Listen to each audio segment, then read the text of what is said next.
자, 설교 제목 한번 읽어볼까요? 시작. 원래 에서와 야곱 이야기를 같이 하려고 했는데 또 시간이 안 돼서 오늘은 죽음 얘기만 하겠습니다. 여러분의 기도에 힘입어 지난 2주간 K국 사역을 잘 마치고 돌아왔습니다. 우리 갈렙 선교사님이 K국을 떠난 후 거의 15년 만에 다시 방문한 K국은 이전의 모습을 찾아볼 수 없을 정도로 굉장히 발전해 있었습니다. 이번 세미나는 선교사님들 사역의 열매인 4개 나라 현지인 목회자를 위한 세미나였는데 두 가지 생각을 했습니다. 하나는 이들이 살아나면 교회가 살아날 수 있겠다는 생각, 또 하나는 그들의 상황을 가장 잘 아시는 성령님의 인도를 받는 게 관건이겠다, 이런 생각이 들어서 어느 때보다 기도하면서 성령께서 주시는 마음을 따라서 말씀을 전했습니다. 아마 성령께서 그들에게 필요한 말씀을 주셨으리라고 생각을 합니다. 또 4월과 5월에 포동팀이 감당해야 할 일이 많아서 그곳에서 공동체를 위해서 많이 기도했습니다. 강의가 주로 오후와 저녁 시간에 있어서 오전에 호텔에서 성경 읽고 기도할 수 있어서 참 좋았습니다. K국 사역을 위해 기도를 함께 해주신 모든 분들에게 감사드립니다. 교회를 떠나서 일주일이 지나면 교회로 오고 싶어요. 집에 가고 싶어요. 왜냐하면 여기 있을 때가 저는 제일 행복하거든요. 여러분과 함께 지낼 때가 저는 제일 인생의 의미를 느끼고 즐겁고 행복하기 때문입니다. 이제는 좀 안 나갔으면 좋겠다는 생각을 제가 많이 하는데 또 우리가 감당해야 되는 사명이 있으니까 좀 힘들어도 제가 외부 사역도 감당을 합니다. 3월부터 공동체가 전체적으로 많은 사역을 감당하고 있는데 어제는 2달 동안 준비한 바자회가 있었습니다. 하나님의 도우심과 또 많은 성도들의 헌신적인 섬김으로 바자회가 성황리에 잘 마쳤습니다. 앞에서 계획하고 또 전체를 이끌어 가신 분들, 호떡을 비롯해서 김밥, 떡볶이, 밥과 소고기국, 꼬지, 소떡, 오뎅, 감주, 부추전, 빵, 패션프루츠, 옷, 장난감, 잡화, 책, 신발 판매, 티켓 판매, 가디도 이제 손님이 진짜 많았대요. 또 주방 설거지를 몸으로 섬겨주신 분들, 또 말없이 세팅하고 또 치우고 하는 일을 감당해 주신 형제님들, 또 토요일인데도 연애를 포기하고 봉사한 청년들의 헌신에 감동하는 분이 굉장히 많았습니다. 갈 데가 없어서 안 간 게 아니라 하나님의 부르심이 있기 때문에 청년들 많이 수고해 줬습니다. 여러분 모두의 수고에 감사를 드립니다. 다음 주에 셀 컨퍼런스가 있어서 일부는 이 행사를 준비해야 하지만 몸으로 그렇게 할 일은 많지 않습니다. 그래서 이번 한 주는 주님 안에서 쉼과 안식을 누리시고 영적으로 힘을 얻는 시간을 가지시기를 바랍니다. 우리가 늘 기억해야 될 것은 공동체 전체도 그렇고 목장도 마찬가지입니다. 사역이 많을 때가 제일 위험할 때예요. 사역이 많을 때가 부흥하는 것 같지만 사실은 사역이 많을 때가 제일 위태위태할 때입니다. 그래서 그때는 기도와 말씀에 더 집중을 해야 합니다. 기도와 말씀에 소홀해지면 사단이 비집고 들어올 틈이 생기고 틈이 있으면 반드시 공격합니다. 틈이 있는데 봐주지 않아요. 그래서 성경은 우리에게 이렇게 경고하지요. 마귀에게 틈을 주지 말아라, 이렇게 경고하고 있습니다. 에베소서 4장 27절을 한번 볼까요? 읽습니다. 시작. 마귀에게 틈을 주지 말라. 여기서 틈이 헬라어로 토포스입니다. 토포스. 근데 이 뜻이 아주 흥미로워요. 이 토포스의 뜻이 뭐냐면 장소, 곳, 플레이스, 그런 거예요. 그러니까 틈을 주지 말라는 말은 이런 말이에요. 마귀에게 틈을 주지 마라, 이 말은 마귀가 활동할 장소를 제공하지 말라는 거예요. 여러분의 삶 가운데서 마귀가 활동할 수 있는 장소를 제공하지 말라. 이게 틈을 주지 말라는 말의 의미예요. 여러분, 마귀가 활동하는 장소가 어디입니까? 우리 마음이에요. 근데 어떤 마음에 마귀가 활동합니까? 말씀이 없고 기도가 메마른 마음에 사단이 활동을 해요. 그래서 우리가 마음이 메말라지면 자아가 살아나죠. 욕망이 살아나죠. 탐욕이 살아나죠. 그렇게 되면 우리 마음이 사단이 활동할 수 있는 장소가 되는 거예요. 우리 마음이 메말라지면 한번 돌아보십시오. 어떤 일들이 일어나는가? 이기적으로 행동하죠. 거짓말하죠. 화내죠. 욕심부리죠. 두려워하죠. 불안해하죠. 원망하죠. 불평하죠. 이런 일을 하고 있다는 말은 지금 내 마음에서 사단이 활동하고 있다는 증거예요. 그래서 성경은 우리의 마음이 마귀가 활동하는 곳이 되지 않게 하라고 경고하는 거예요. 여러분, 지난 한 주를 돌아보십시오. 마귀가 여러분의 마음에서 활동할 수 있도록 여러분이 장소를 제공하지 않았는가? 우리의 마음에는 누가 활동해야 됩니까? 성령이 활동해야죠. 하나님과 교제 가운데 살면 우리 마음은 마귀가 활동하는 게 아니라 성령이 활동하는 것이 돼요. 성령이 활동하게 되면 성령의 열매가 맺히는 거죠. 성령이 활동하게 되면 하나님의 뜻이 이루어지게 되는 것입니다. 바쁘면, 메말라지면, 내가 원하진 않지만 우리의 마음이 사단이 활동할 수 있는 장소로 이용이 돼요. 그래서 우리는 하나님께로 더 갈망하는 마음으로 나가고 더 깊은 교제 가운데 살아서 우리 모두의 마음속에 성령이 활동하게 해야 합니다. 이것이 신자가 늘 유념하고 살아야 하는 부분이에요. 이번 한 주 하나님과 더 깊은 교제를 좀 누리시기를 바랍니다.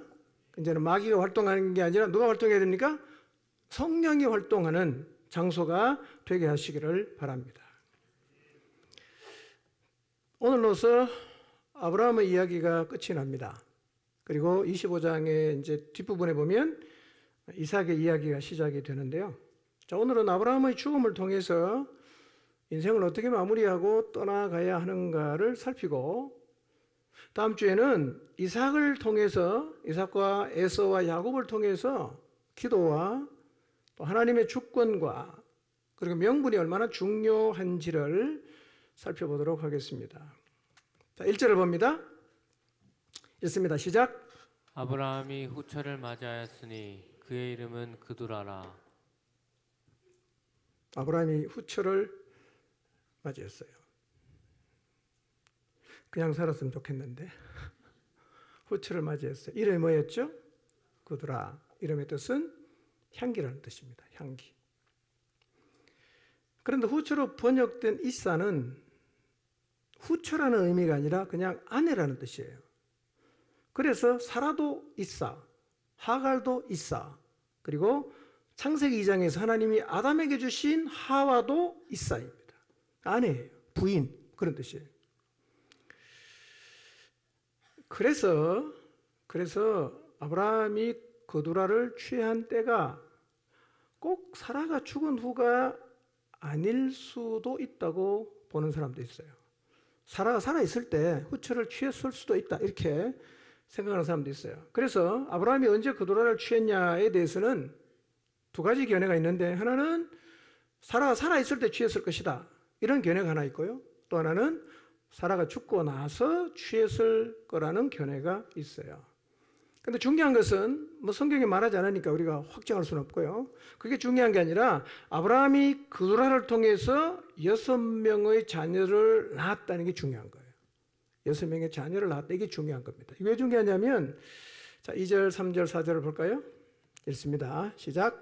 그가 시므란과 욕산과 무단과 미디안과 이스박과 수아를 낳고, 욕산은 스바와 드단을 낳았으며 드단의 자손은 아수르 족속과 루드시 족속과 루미 족속이며, 미디안의 아들은 에바와 에벨과 하녹과 아비다와 엘다인이 다 그두라의 자손이었더라. 네. 자, 여기 아브라함이 자식을 몇 명 낳았죠? 2절에 노란 글씨를 잘 보시면 몇 명 낳았죠? 6명 낳았죠? 그럼 아브라함이 낳은 자녀의 총수는 몇 명입니까? 8명이죠. 여기 6명하고 누가 있죠? 이스마엘 있고 이삭 있어요. 6명, 8명입니다. 아브라함이 왜 또 늦은 나이에 장가를 들었을까? 외로워서 그랬을까? 아브라함이 그 나이에 후처를 취해서 왜 6명의 자녀를 낳았을까? 자, 우선 우리가 생각해 볼 것은요, 아브라함이 100세 때 이삭을 낳았죠. 그걸 뭐라고 말합니까? 하나님의 기적이라고 말하잖아. 그렇죠? 낳을 수 없는 나이에 자식을 낳아서 기적이라고 말을 해요. 그러면 사라가 127세 죽었으면 아브라함이 사라가 죽었을 때 나이가 몇 살입니까? 137세죠. 바로 장가는 안 갔겠죠. 그 대개 한 140세가 됐을 거라고 보는 거예요. 자, 그러면 100세에 자식을 낳은 게 기적인데, 그런데 140세부터 애를 몇 명 낳았어요? 6명을 낳았어요. 그러면 100세에 낳은 것이 기적이라는 말이 굉장히 머쓱해지지 않아요? 뭐야 이거? 그게 기적이었는데 그 뒤로 6명 쭉 낳았으니까 그 앞에 있는 것은 기적이 아니란 말입니까? 자, 그런데 137세, 140세 이후에 아브라함이 6명의 자식을 낳은 것은 누구나 자연스럽게 낳을 수 있는 나이에 낳은 것이 아니라는 거예요. 100세 때 낳은 것도 기적이었지만 그 이후에 생산한 것도 다 하나님의 기적이라는 거예요. 자, 그러면 하나님께서 이 고령의 아브라함에게 생산 능력을 주셔서 자식을 계속 낳게 하신 이유가 뭘까요? 아들이 꼭 필요했습니까? 이삭이면 충분하잖아. 왜 낳게 하셨을까요? 그것은 하나님이 아브라함에게 주신 언약을 성취하기 위함이었어요. 자, 아브라함이 낳은 자녀는 모두 다 족속을 이루었는데요. 이게 왜 하나님 언약의 성취인가? 자, 창세기 17장 4절 5절을 보겠습니다. 읽습니다. 시작.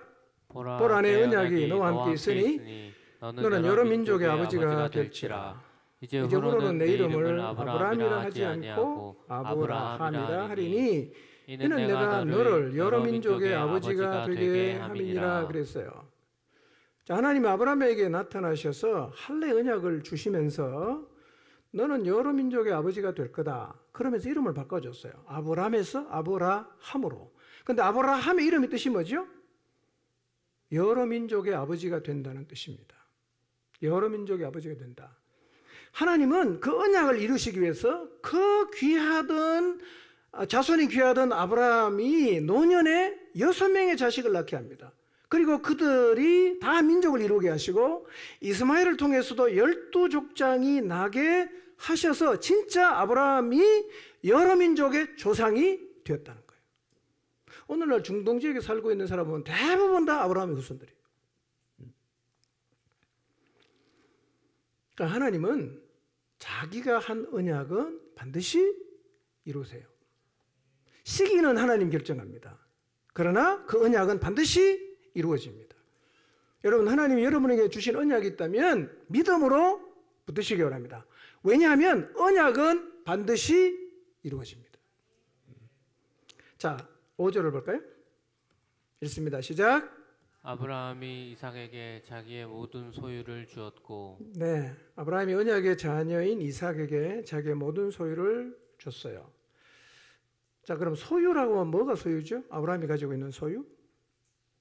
물질적인 것은 동산과 부동산이겠죠. 예, 뭐 땅이나 아니면 뭐 그가 갖고 있던 가축, 이게 이제 아브라함의 소유일 수가 있는데요. 근데 아브라함이 이삭에게 자기의 모든 소유를 주었다고 했는데 이 말은 동산과 부동산만 준 게 아니라 하나님이 가나안 땅의 약속, 그리고 언약의 상속권, 그리고 하나님을 향한 신앙까지 물려줬다는 거예요. 아브라함 이삭에게 다 물려줬다는 거죠. 자, 우리 자녀 세대에게 신앙을 물려주는 것은 우리 모두의 관심사이고 기도 제목이죠. 여러분, 자녀에게 어떻게 하면 신앙을 물려줄 수 있죠? 결혼해서 자녀를 낳으신 분, 여러분이 자녀에게 어떻게 하면 신앙을 물려줄 수 있을까요? 유치부 때 아이들이 교회를 좋아합니다. 유년부 때까지도 좋아해요. 청소년부터 좀 돌변하기 시작합니다. 그때 삐딱선 타면 청년 되면 아주 교회를 떠나가 버립니다. 우리의 자녀에게 어떻게 신앙을 물려줄 수 있을까? 아브라함은 아들 이삭에게 신앙을 다 물려줬어요. 어떻게 물려줬는가? 삶이에요. 삶. 이삭은 아버지 아브라함과 함께 살면서 아버지의 신앙을 듣고 봤어요. 믿음으로 고향과 친척과 아비 집을 떠난 일, 자신이 태어나기까지의 모든 과정들은 본인이 보지 못했어. 그러나 틀림없이 사라나 아브라함을 통해서 들었겠죠. 우리 고향은 어디다? 우리가 이렇게 해서 하나님의 부르심을 따라 그 멀리 800km 되는 거리를 걸어서 우리가 이 땅에 살고 있다. 그리고 너를 태어나는 과정 이러이러했다. 쭉 얘기를 했겠죠. 이삭은 아버지, 엄마로부터 이 모든 얘기를 들었을 것입니다. 그리고 자기 형이었던 이스마엘을 쫓아내는 일, 이거는 이삭이 봤어요. 자기가 기억이 정확히 날지는 모르지만 이 이스마엘이 쫓겨나는 장면을 이삭이 봤죠. 그 다음에 하나님의 명령을 따라 자기를 모리아 땅에 가서 한 산에서 하나님께 번제로 드렸던 일은 이삭이 몸소 경험했어요. 아버지가 자기를 결박하고 제단 위에 나무를 버려놓는데 그 위에 얹어놓고 칼로 내리치려고 했던 그 순간을 이삭은 다 기억하고 있을 거예요. 아, 이게 믿음이구나. 하나님을 믿는다는 게 이런 의미구나. 그런 경험을 통해서 이삭은 믿음이 뭔지에 대해서 굉장히 많이 고민을 했을 것이고, 그리고 아버지의 믿음을 아마 본받았을 것입니다. 뿐만 아니라 자기 아내를 구할 때 아버지가 하나님이 주신 언약을 지키기 위해서 엘리에셀을 사타구니 밑에 손을 놓고 맹세를 시킬 정도로 하나님의 언약을 지키려고 했던 그 아버지의 믿음을 이삭은 직접 봤습니다. 경험했어요. 하나님 말씀에 인생을 걸고 순종하는 아버지를 보았을 거예요. 그리고 그 아버지의 믿음을 이삭은 고스란히 물려받았어요. 여러분, 자식에게 소유와 신앙을 물려줬다는 것은 아브라함 인생을 잘 살았다는 것을 우리에게 보여줍니다. 여러분, 여러분의 자녀에게 믿음을 유산으로 물려주기를 원하십니까? 여러분의 신앙이 이론이 되지 말게 하십시오. 교회 와서 하는 말과 집에 가서 여러분이 보이는 행동이 다르지 않게 하십시오. 진짜 아브라함처럼 인생을 걸고 하나님의 말씀에만 순종하려는 삶을 한번 살아보십시오. 그런 모습을 자녀들이 보면 고뇌합니다. 믿음이 뭐냐 이거예요. 왜 저렇게 망할 짓, 아무도 하지 않는 행동을 별나게 저렇게 하는가? 반발할 수도 있고 힘들어할 수 있지만 어느 순간 그것이 믿음이라는 것을 자식들이 깨닫게 될 것이고, 그 아버지가 가졌던, 여러분이 가졌던 믿음을 그 자식들이 그대로 물려받게 될 것입니다. 믿음의 실제를 보여줘야 됩니다. 말로 하지 말고 보여줘야 돼요. 순종이 뭔지, 자아가 죽는 게 뭔지, 하나님 앞에 굴복하는 게 뭔지, 기도가 어떤 것인지 다 보여줘야 돼요. 저는 이 말씀 앞에서 두 가지 소망을 갖게 돼요. 첫째는 자식에게 믿음의 유산을 남길 수 있는 믿음의 삶을 살아야겠구나, 이런 소망을 가집니다. 자식에게 믿음의 유산을 남길 수 있는 믿음의 삶을 살아야겠다. 어떻게 하면 되겠어요? 아브라함처럼 살면 돼요. 고향을 떠나고 하나님 약속 기다리고 하나님 말씀에 순종해서 이스마엘을 쫓아내고 이삭을 번제로 드리는 전적인 순종하는 삶을 살아간다면 우리의 신앙이 자식들에게 의미로 다가갈 것입니다. 두 번째 소망은 우리의 자녀가 부모로부터 신앙의 유산을 고스란히 물려받았던 이삭과 같이 되는 거예요. 여러분, 이렇게 기도하십시오. 하나님, 내 자녀가 부족하지만 제가 갖고 있는 하나님을 향한 신앙을 고스란히 물려받게 해주십시오. 날마다 그렇게 기도하십시오. 하나님이 여러분에게 주신 자녀 한 명 한 명을 떠올리면서 그 자녀가 부모의 신앙을 이어받았던 이삭과 같은 자녀가 되게 해달라고 하나님 앞에 기도하시기를 바랍니다. 6절입니다. 읽습니다. 시작. 자기 서자들에게도 재산을 주어 자기 생전에 그들로 하여금 자기 아들 이삭을 떠나 동방 곧 동쪽 땅으로 가게 하였더라. 아브라함이 6명의 서자를 낳았죠. 죽기 전에 한 일이 6절에 기록되어 있습니다. 죽기 전에 뭘 했냐? 그두라를 통해서 낳은 서자들에게도 재산을 줬다. 이렇게 성경에 기록하는데요. 여기서 말하는 재산은 이런 뜻입니다. 선물 혹은 혜택, 그런 뜻이에요. 무슨 말이냐면 그 당시 풍습은 서자에게는 아무것도 안 줘도 돼요. 그냥 나가라면 나가야 됩니다. 그런데 아브라함은 서자들에게 선물을 주는 거예요. 혜택을 줬다는 거예요. 그러면서 뭘 요구합니까? 내가 살아있는 동안 이삭을 떠나라는 거예요. 6명의 서자에게 선물을 다 줘갖고 이삭을 다 떠나게 하죠. 그래서 6명이 어디로 갑니까? 동방 곧 동쪽 땅으로 다 갔어요. 그러니까 아브라함의 장례식에 이 사람들이 모든 걸 보면 굉장히 먼 거리에 이동해 갔다는 것을 우리가 알 수가 있습니다. 여러분, 만약에 이 6명의 자녀를 그냥 두고 민거적거리면서 아브라함이 덜컥 죽었어요. 어떤 일이 벌어질까요? 어떤 일이 벌어질 가능성이 있겠어요? 여러분, 아브라함이 죽고 나면 서자 6명이야. 우리 한엄마 그도라의 자식이 6명 아니에요? 그러면 아브라함은, 이삭은 아버지 돌아가시고 엄마 돌아가셨잖아. 이 6명이 힘을 뭉치면 이삭의 재산 다 빼앗을 수 있고 심지어는 죽일 수도 있지 않겠어요?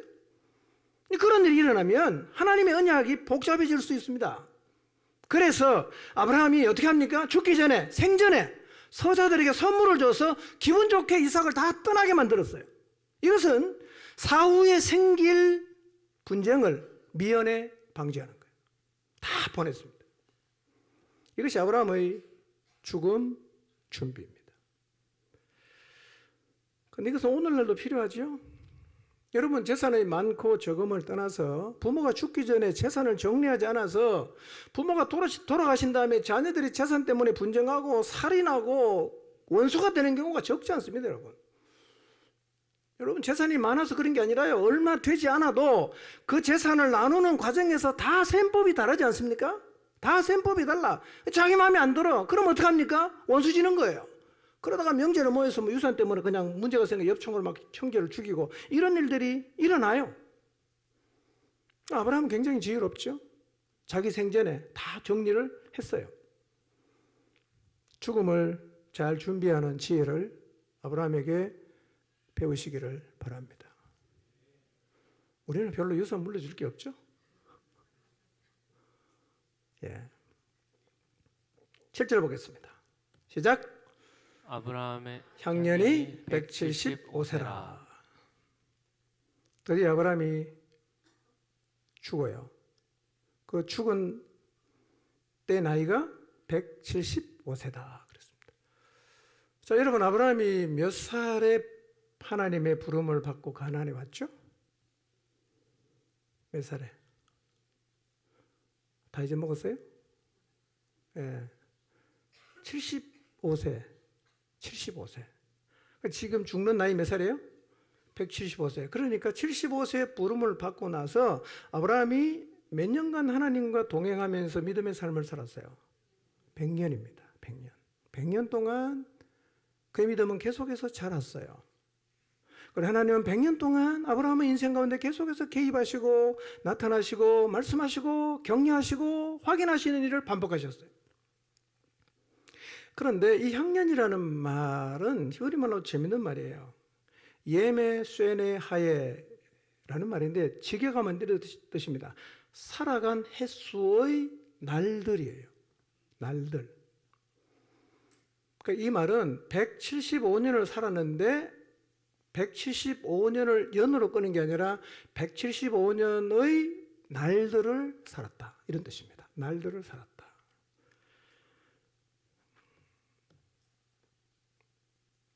일 년 주기로 마무리하는 게 아니라 하루하루가 마무리라는 말이에요. 하루하루가 마무리예요.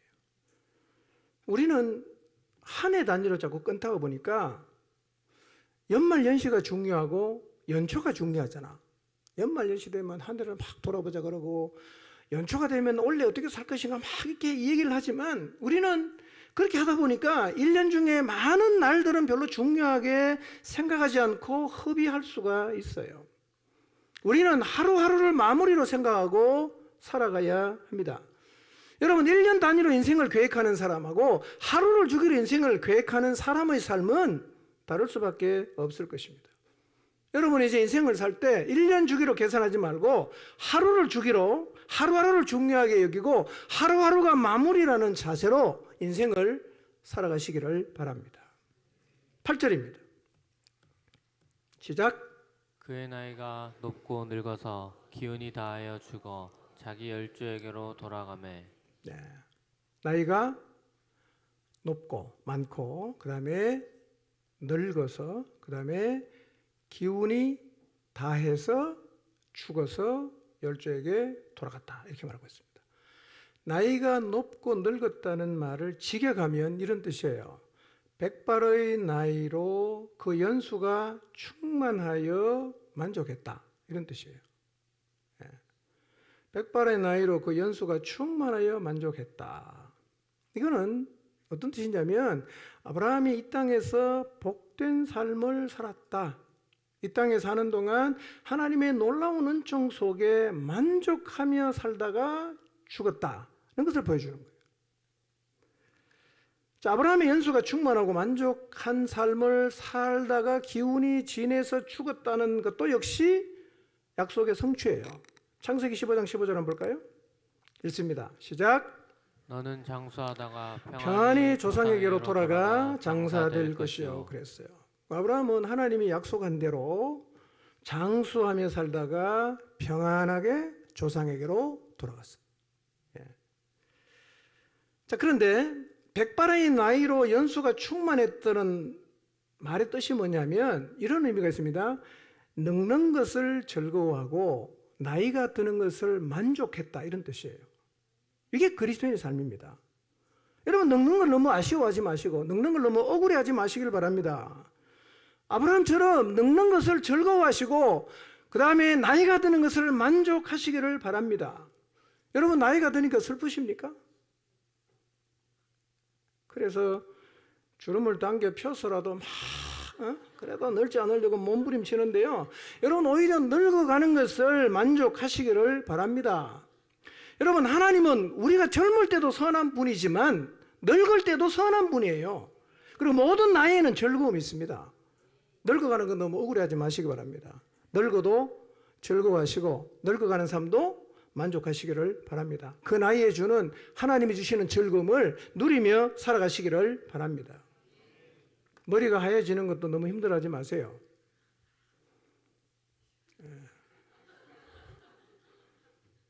계속 그냥 유지하려고 염색하고 막 그냥 염색해도 괜찮긴 합니다만, 예. 근데 이 백발이 영화의 면류관이거든요. 잠언 16장 31절 보겠습니다. 읽습니다. 시작. 백발은 영화의 면류관이라 공의로운 길에서 얻으리라. 예. 백발은 영화의 면류관이에요. 예. 공의로운 길에서 얻는다고 잠언이 말씀합니다. 이렇게 만족한 삶을 살든 늙는 것을 즐거워하며 살던 아브라함이 죽었어요. 죽음이 어떤 의미입니까? 늙는 것을 즐거워하고 나이가 드는 것을 만족했던 아브라함이 죽어서 열조에게로 돌아갔어요. 아브라함이 죽었어요. 그러면 이전에 아브라함이 살았던 삶은 어떻게 되는 거예요? 다 없어집니까? 여러분, 생각해 보세요. 우리가 죽었어요. 살다가 하나님 앞에서 살다가 내가 죽었단 말이에요. 그러면 내가 살아온 삶은 어떻게 되는 겁니까? 여러분, 우리는 창세기 12장부터 시작해서 오늘 25장에 이제 아브라함이 이제 끝나는데요.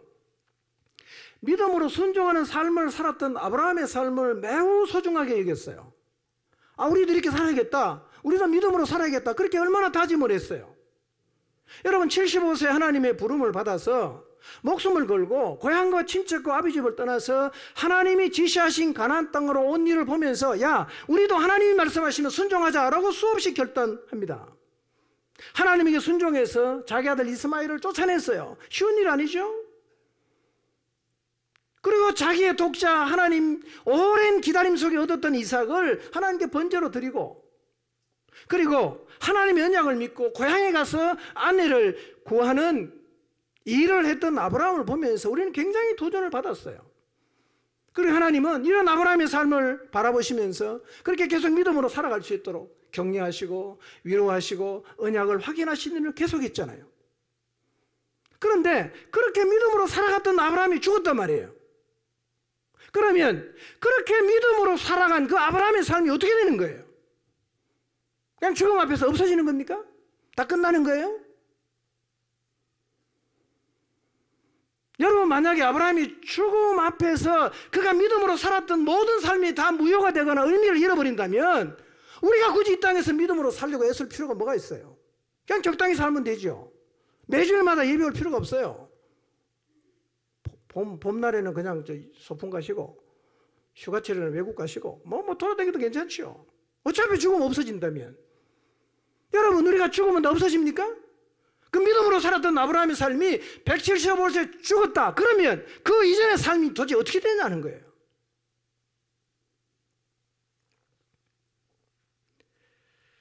고린도전서 15장이 부활장이라고 하는데요.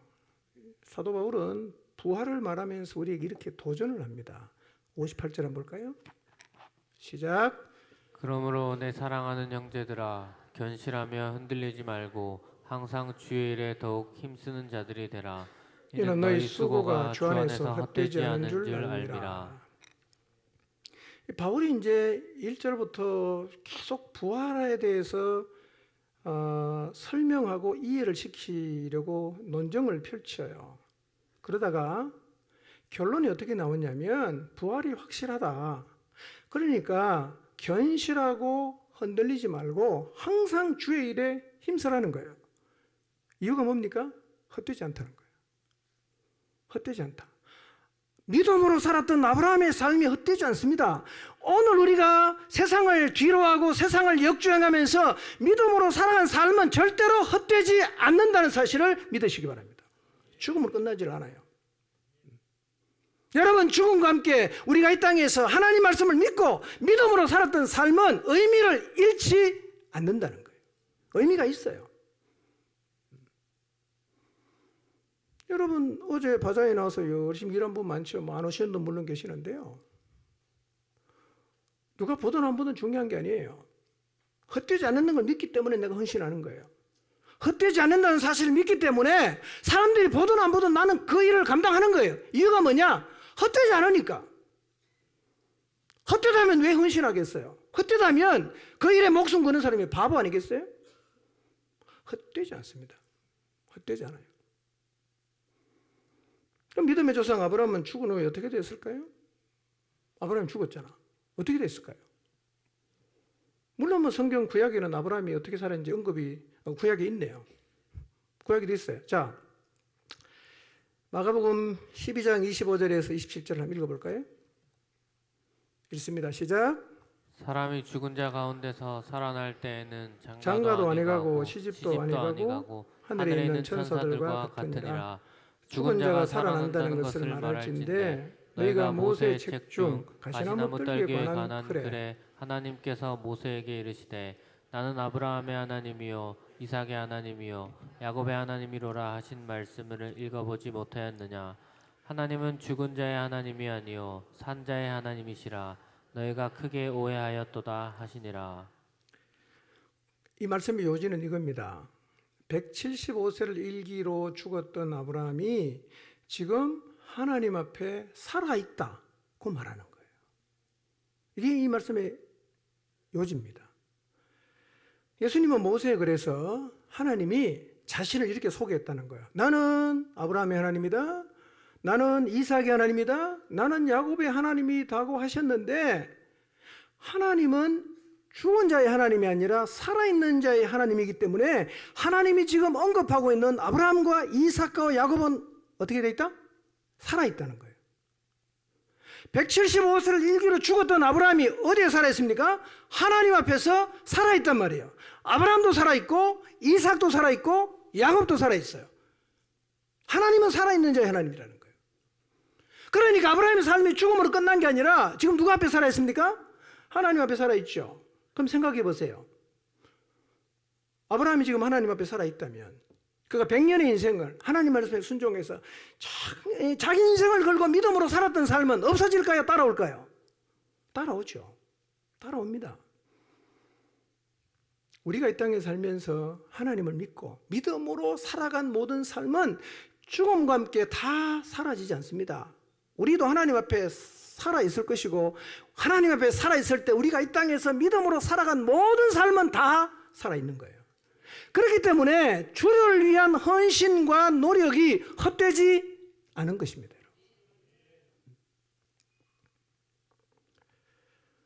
여러분, 믿음으로 사는 삶 절대로 의미 없는 삶이 아님을 마음에 깊이 새기시기를 바랍니다.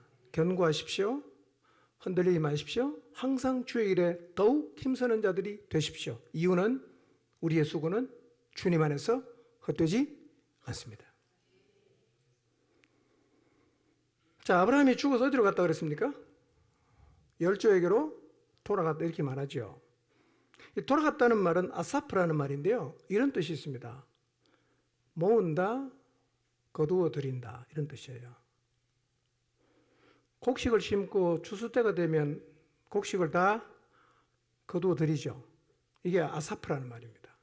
하나님은 우리 인생도 그렇게 거두어 들인단 말이에요. 다르게 표현하면 하나님은 우리를 부른다는 거예요. 그러니까 우리가 죽는 것은 하나님이 오라고 부르시는 거예요. 죽음이 그런 의미입니다. 마치 아이들이 친구랑 모여서 막 모래성을 쌓고 막 놀다가 엄마가 와서 애와 집에 가서 밥 먹자 그러면 어떡합니까? 다 내버려두고 그냥 돌아가지 않습니까? 우리 인생도 여기서 이 땅에서 우리가 열심히 살다가 어떤 모양으로 살든지 간에 주님이 와라 그러면 다 놓고 그냥 가야 되는 거예요. 사실은요, 우리 인생은 돌아가는 게 목적입니다. 이 사실을 믿으시길 바랍니다. 우리가 돌아갈 수 없다면 구원이 왜 필요하겠어요? 돌아갈 곳이 없는데 왜 예수님 믿어요? 돌아갈 곳이 없다면 예수님은 사기꾼입니다. 우리에게는 돌아갈 곳이 있어요. 그리고 돌아가는 것이 목적이라는 사실을 기억하시기를 바랍니다. 여러분, 우리는 이 땅에 살지만 언젠가는 하나님께로 돌아간다는 사실을 기억하시기를 바랍니다. 죽음이 뭐냐? 우리가 돌아가야 할 곳으로 하나님이 부르시는 거예요. 그리고 그 죽음은 우리의 존재가 사라지는 순간이 아니라 하나님이 준비하신 곳으로 돌아가는 것임을 기억하시길 바랍니다. 돌아가야 돼요. 돌아갈 곳이 있죠? 우리가 어디로 돌아갑니까? 어디로 돌아가죠? 누가복음 16장의 비유를 통해서 예수님은 사람이 죽으면 돌아가는 곳이 어딘가를 말씀해 주셨어요. 16장 19절에서 23절을 볼까요? 읽겠습니다. 시작. 한 부자가 있어 자색 옷과 고운 베옷을 입고 날마다 호롭게 즐기더라. 그런데 나사로라 이름하는 한 거지가 헌데투성이로 그의 대문 앞에 버려진 채 그 부자의 상에서 떨어지는 것으로 배불리려 하매 심지어 개들이 와서 그 헌데를 핥더라. 이에 그 거지가 죽어 천사들에게 받들려 아브라함의 품에 들어가고 부자도 죽어 장사되매 그가 음부에서 고통 중에 눈을 들어 멀리 아브라함과 그의 품에 있는 나사로를 보고. 저희 비유의 핵심은 이겁니다. 우리가 돌아가야 할 곳이 있다는 것, 그리고 돌아갈 곳이 어딘가를 가르쳐 주는 거예요. 하나님을 모르는 부자, 그리고 부자의 상에서 떨어지는 부스러기를 먹고 살았던 거지 나사로가 있었습니다. 죽음의 순간이 두 사람에게 찾아왔고 그들은 돌아갔는데 각기 다른 곳으로 돌아갔어요. 하나님을 모르는 부자는 음부에 떨어졌습니다. 지옥 같다는 말이죠. 근데 거지는 지금 아브라함 품에 안겨 있어요. 사람이 죽으면 두 군데로 돌아가요. 하나님께로 가든지 아니면 하나님이 없는 곳으로 가든지 지옥으로 가든지 둘 중에 하나를 한 곳으로 가게 되어 있습니다. 부자가 엄부에 떨어져 있어요.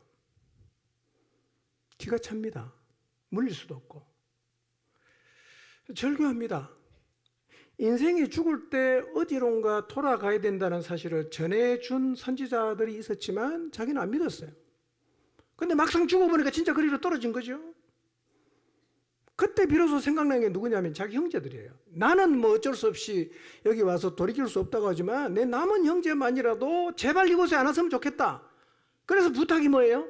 저 나사로 좀 보내갖고 우리 형제들에게 죽으면 돌아갈 곳이 두 군데인데 나처럼 여기 오지 않게 해달라고 전해주라는 부탁을 하는 거죠. 예수님 뭐라고 대답하십니까? 이 땅에는 선지자가 있다.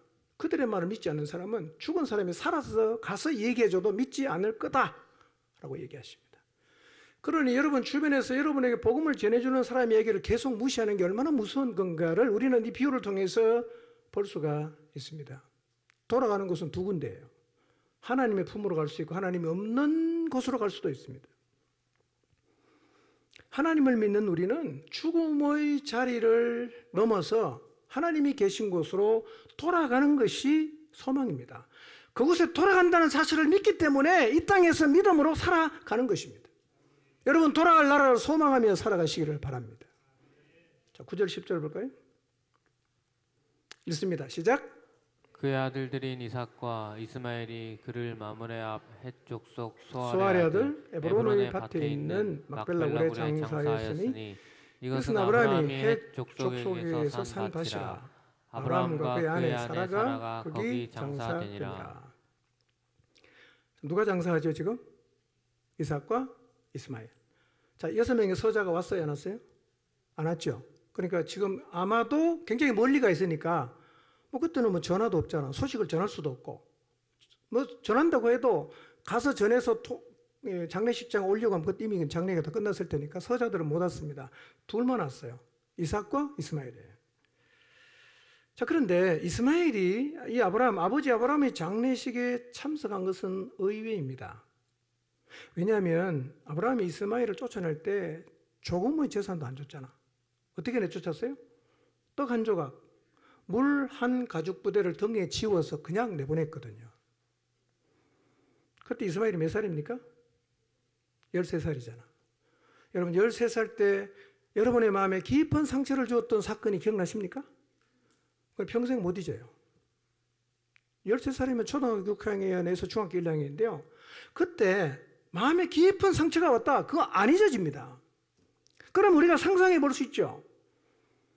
이스마엘은 정말 그의 가슴 속에 아버지를 향해서 한을 품고 살았을 거예요. 그런데 그가 아버지 장례식에 왔다는 거예요. 어떤 의미일까요? 아버지를 용서했겠죠. 용서를 안 하고 어떻게 합니까?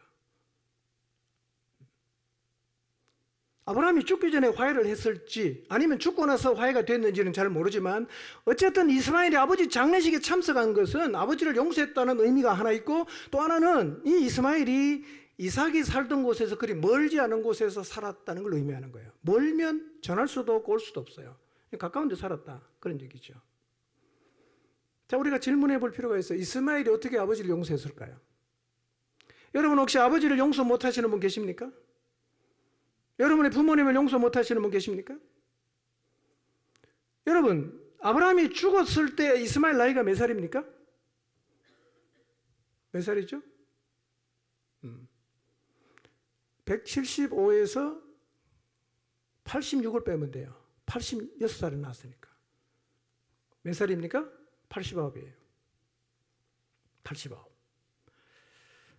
젊은 날에는 이스마엘이 아버지를 향한 원한을 품고 원망을 안고 살았을 거예요. 난 아버지 다시는 안 볼 거다. 절대로 안 볼 거다. 날마다 다짐하면서 살았을 수 있습니다. 그 상처가 지워지겠어요? 멀쩡히 잘 살던데 동생 태어났다고 물 한 가죽 부대에 떡 몇 개 주어서 내쫓았던 그 아버지를 어떻게 이스마엘이 잊을 수가 있겠어요? 그때 13살이었는데 한을 품고 살았겠죠. 화해한단 말이에요. 어떻게 화해했을까요? 아마도 89세잖아. 나이가 들어가면서 자기 아버지 하나님이 나타나셔서 자기를 돌봐주시고 큰 민족을 이루게 하겠다는 약속을 그분이 지켜나가는 걸 보면서 아마도 이스마엘은 하나님의 섭리를 이해했을 가능성이 많아요. 아버지의 죽음을 통해서 부자가 화해를 하는 은혜를 경험합니다. 그리고 아브라함의 시신은 하나님의 약속을 믿고 해 사람에게 구입했던 막벨라 굴에 장사합니다. 11절을 봅니다. 읽습니다. 시작. 아브라함이 죽은 후에 하나님이 그의 아들 이삭에게 복을 주셨고 이삭은 베일라헤로이 근처에 거주하였더라. 예. 아브라함은 죽었습니다. 자, 언약을 누가 받았죠? 언약을 누가 받았어요? 아브라함이 받았죠. 그렇죠? 근데 언약을 받은 당사자가 죽었습니다. 그 언약은 없어집니까? 여러분, 하나님이 아브라함에게 준 언약은 아브라함 당대에 이루어지는 게 아니에요. 창세기 15장에서 환상 가운데 하나님이 말씀하신 걸 들어보니까 애굽으로 내려가서 400년 동안 종살이 하다가 다시 나와서 가나안 땅에 들어가고 그 땅을 차지할 것이라는 적어도 400~500년 이상 걸리는 예언이란 말이에요. 근데 이 예언을 어떻게 이루어가요? 아브라함이 죽어버렸는데? 언약을 받은 당사자가 있어야만 계속 이루어가지 않겠어요? 근데 당사자가 죽어버렸어요. 그럼 이 언약이 없어지는 겁니까? 여러분, 아브라함은 죽었지만 하나님은 죽었습니까? 안 죽었습니까? 안 죽었잖아요. 인간은 유한한 존재입니다. 하나님은 무한하신 분이에요. 인간은 죽어요. 하나님은 죽지 않습니다. 그래서 인간이 죽어도 하나님이 우리에게 주신 언약은 그분이 계속 이루어 가신단 말이에요. 그러니까 하나님이 살아계시기 때문에 아브라함이 죽어도 걱정할 게 없죠. 왜냐하면 그분이, 살아계신 그분이 언약을 이루어 가실 것이기 때문입니다. 아브라함이 죽었습니다. 이제 이게 언약이 누구에게 넘어갑니까? 아들 이삭에게로 계승이 돼요. 그럼 정말 중요한 것은요, 우리의 믿음의 언약이 우리의 자식에게 계승이 되는 거죠. 우리 모두의 기도 제목입니다. 우리가 세상을 떠나도 하나님이 우리에게 주신 언약과 믿음이 우리의 자녀에게 계승되기를 기도하시기를 바랍니다. 언약을 후손에게 계승하시는 하나님을 믿고 다음 세대는 걱정하지 말고 다음 때 하나님이 일할 건가 안 할 건가 그런 거 생각하지 마시고 그냥 오늘 하나님의 언약을 붙들고 살아가시기를 바랍니다. 여러분 자녀가 하나님을 만나고 그의 가슴 속에 하나님이 주시는 언약을 품고 있다면요, 그 다음부터는 하나님이 하십니다. 우리는 그것까지만 하면 돼요. 그 다음엔 하나님이 하시는 거예요. 하나님 이삭을 통해서 또 그분의 언약을 계속 이루어 가세요. 여러분의 자녀들이 이렇게 하나님의 언약을 계승하는 자녀가 되기를 하나님 앞에 기도하시기를 바랍니다. 자, 창세기 25장 12절에서 16절을 봅니다. 읽습니다. 시작. 사라의 여종 애굽인 하갈이 아브라함에게서 낳은 아들 이스마엘의 족보는 이러하고 이스마엘의 아들들의 이름은 그 이름과 그 세대대로 이와 같으니라. 이스마엘의 장자는 느바요시요 그 다음은 게달과 앗부엘과 밉삼과 미스마와 두마와 마사와 하닷과 데마와 여둘과 나비스와 게드마니 이들은 이스마엘의 아들들이요 그 촌과 부락대로 된 이름이며 그 족속대로 12 지도자들이었더라. 자, 이런 질문을 던져보세요. 아브라함이 죽었어요. 서자들은 선물을 줘서 동쪽 땅으로 다 갔어요. 이삭은 아버지의 언약을 다 계승받고 모든 소유를 물려받았어요. 이런 질문, 이스마엘은 어떻게 됐는가? 아브라함의 아들 이스마엘은 어떻게 됐는가? 그걸 설명하는 거죠. 그래서 성경이 사라의 여종 애굽인 하갈의 족보를 소개하는 거예요. 16절 말씀 보면 그 족속대로는 12 지도자들이었더라 그렇게 말해요. 12 족장이 나왔다는 거죠. 여러분, 이스마엘이 언약의 자손은 아니에요. 그러나 하나님은 이스마엘에게 주신 약속도 이루시는 거예요. 12 족장이 나오게 하셨어요. 자, 그럼 하나님 이스마엘이 어떤 약속을 줬는가? 창세기 17장 18절에서 20절을 보겠습니다. 자, 읽습니다. 시작. 아브라함이 이에 하나님께 아뢰되 이스마엘이나 하나님 앞에 살기를 원하나이다. 하나님이 이르시되 아니라 내 아내 사라가 내게 아들을 낳으리니 너는 그 이름을 이삭이라 하라. 내가 그와 내 언약을 세우리니 그의 후손에게 영원한 언약이 되리라. 이스마엘에 대하여는 내가 내 말을 들었나니 내가 그에게 복을 주어 그를 매우 크게 생육하고 번성하게 할지라. 그가 12두령을 낳으리니 내가 그를 큰 나라가 되게 하리니와. 자, 창세기 19장은 하나님이 아브라함에게 나타나셔서 할례 언약을 주세요. 그리고 이렇게 말씀하십니다. 네 아내 이름 바꿔라. 사레가 아니고 사라라고 해라. 그리고 내게 아들을 낳아주게 하고 그를 여러 민족의 어머니가 되게 하겠다. 아브라함이 웃습니다. 100세 된 사람이 어떻게 자식을 낳을까? 사라 나이 90인데 경수도 끊어졌는데 어떻게 출산할 수 있냐? 그래서 아브라함이 뭐라고 말합니까? 이 속으란 얘기고 이제 드러내는 말은 뭐죠? 이스마엘이나 하나님 앞에 바르게 살기를 원합니다. 이렇게 얘기했단 말이에요.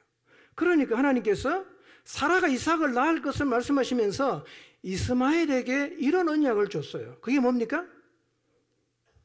그 20절이에요. 내가 그에게 복을 주어 그를 매우 크게 생육하고 번성하게 할 것이며 그가 몇 명을 낳아요?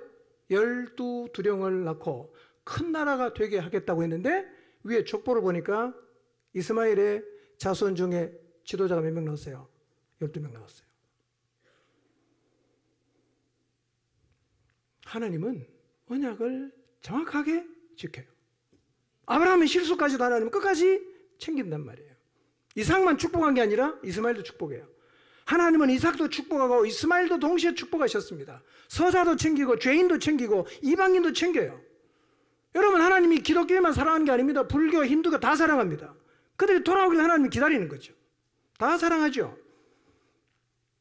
우리도 다 사랑해야 됩니다. 여러분 주변에 버렸다고 생각되는 사람 있습니까? 우리도 이런 사람 챙겨야 됩니다. 자, 17절, 18절 봅니다. 시작. 이스마엘은 향년이 137세에 기운이 다하여 죽어 자기 백성에게로 돌아갔고 그 자손들은 하윌라에서부터 아수르로 통하는 애굽 앞술까지 이르러 그 모든 형제의 맞은편에 거주하였더라. 예. 이스마엘이 몇 살에 죽죠? 137세. 아브라함이 죽고 48년을 더 살았어요. 젊은 날에는 아버지를 향해서 가슴에 원망과 한을 품고 살았지만 89세, 나이가 많이 들었잖아요. 그 삶의 과정을 돌아보면서 하나님의 섭리를 이해합니다. 아버지와 화해를 하지요. 그리고 하나님께서 아브라함에게 주신 약속대로 12두령을 세우고 그도 세상을 떠나요. 그런데 여러분 17절과 8절을 보시면 내용이 똑같습니다. 거의 똑같아요. 아브라함도 이렇게 표현하고 이스마엘도 이렇게 표현을 해요. 기운이 다하여 자기 백성에게로 돌아갔다, 열조에게 돌아갔다 똑같은 단어입니다. 그래서 그런 이유로 이스마엘이 아브라함과 동일한 곳으로 갔다고 보는 학자들이 많아요. 동일한 곳에 갔을 것으로 봅니다. 자, 아브라함도 죽었습니다. 이스마엘도 죽었습니다. 우리 인생도 죽음으로 마치게 될 것입니다. 부름받기 전 인생을 잘 살아야 합니다. 우리 많이 살아봐야 7, 80년, 8, 90년입니다. 여러분에게 주어진 인생 잘 사시기를 바랍니다. 인생을 살면서 아브라함처럼 하나님이 언약을 주셨는데 그 언약을 이루어 가신다는 것을 경험하며 살게 되시기를 바랍니다. 아브라함처럼 죽음을 준비하며 살아가게 되시기를 바랍니다.